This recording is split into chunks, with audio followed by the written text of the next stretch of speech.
जंगल में सर्दी का मौसम चल रहा था। सभी पक्षी आग जलाकर बैठे हुए थे। तभी वहाँ पर कालू कौवा आ जाता है। अरे कालू कव्वे, तू आ गया। जरा हंस भी लिया कर।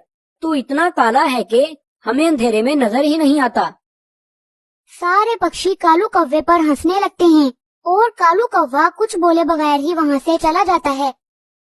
मैं अपनी इंसल्ट का बदला जरूर लूंगा। मैं इन पक्षियों को छोड़ूंगा नहीं। उसे रास्ते में एक किताब पड़ी हुई नजर आती है, तो कालू कौवा उस किताब के पास चला जाता है और उसको पढ़ने लगता है। कल कर सो आज कर, आज कर सो अब। हो किसी बात से परेशान तो मिलेगा उसका समाधान। संपर्क जादूगर तोता। अरे वाह, ये तो कोई जादूगर बाबा की किताब है। चलो मैं अभी उनके पास चला जाता हूँ। वो मुझे सुंदर बना देंगे।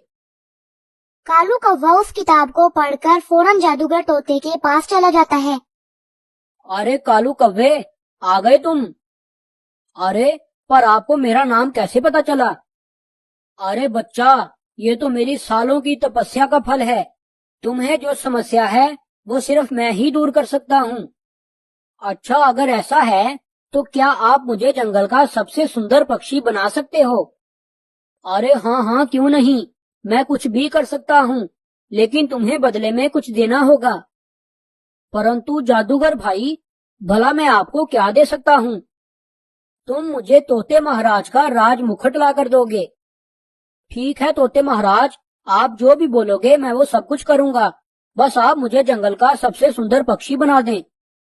तो फिर सुनो मेरी बात।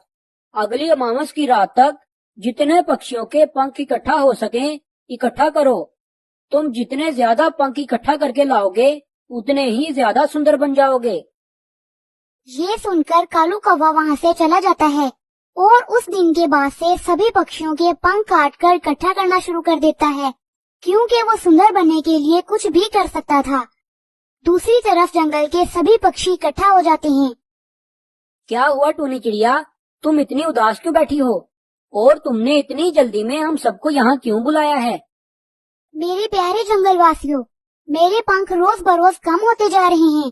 हालांकि मैं अपने पंखों को सुंदर बनाने के लिए रोज साफ करती हूँ, लेकिन पता नहीं मेरे पंख कहाँ जा रहे हैं। अरे हाँ टूनी चिड़िया, मेरे भी बहुत सारे पंख गायब हो गए हैं।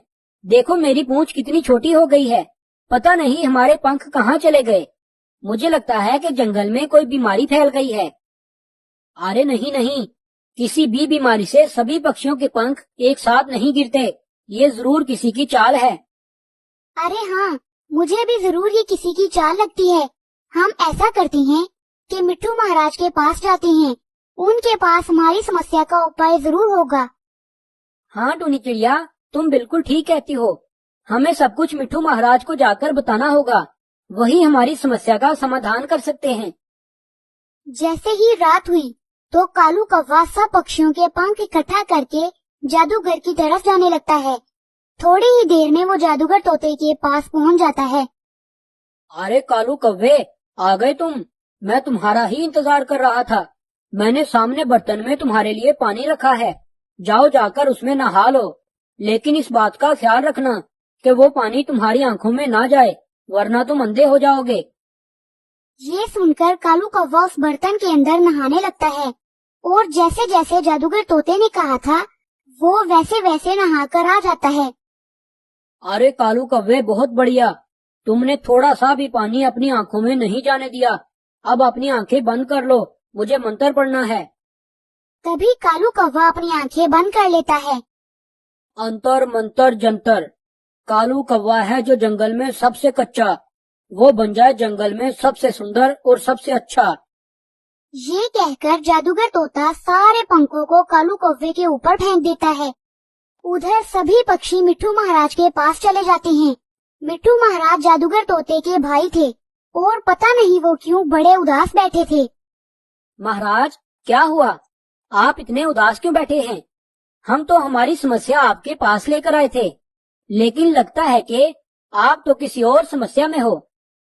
अरे प्यारे पक्षियों, मेरा राज मुकुट चोरी हो गया है। इस वजह से मैंने राजा का अधिकार खो दिया है। अब मैं तुम्हारा राजा नहीं हूँ।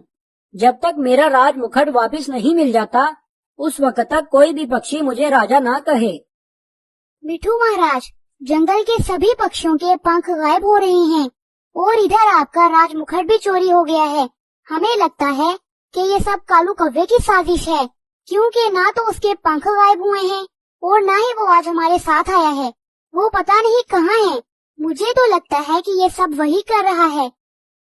अगर ऐसी बात है तो मैं अपने सैनिक अभी भेज देता हूँ।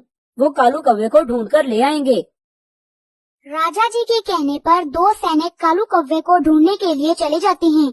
उधर कालू कौवा अपने ऊपर इतने सारे पंख देखकर बहुत खुश हो रहा था। अरे कालू कौवे, जैसे मैंने तुम्हें सुंदर बनाया है वैसे ही मैं तुम्हें पहले जैसा भी बना सकता हूँ। अरे नहीं नहीं जादूगर भाई, मैं ऐसा ही ठीक हूँ। मुझे पहले जैसा ना बनाना। ये ले अपना राजमुकुट जो आपने मंगवाया था। मैंने चुपके से जाकर राजा जी का मुकुट चोरी कर लिया था। ये कहकर कालू कौवा वो राजमुकुट जादूगर तोते को दे देता है।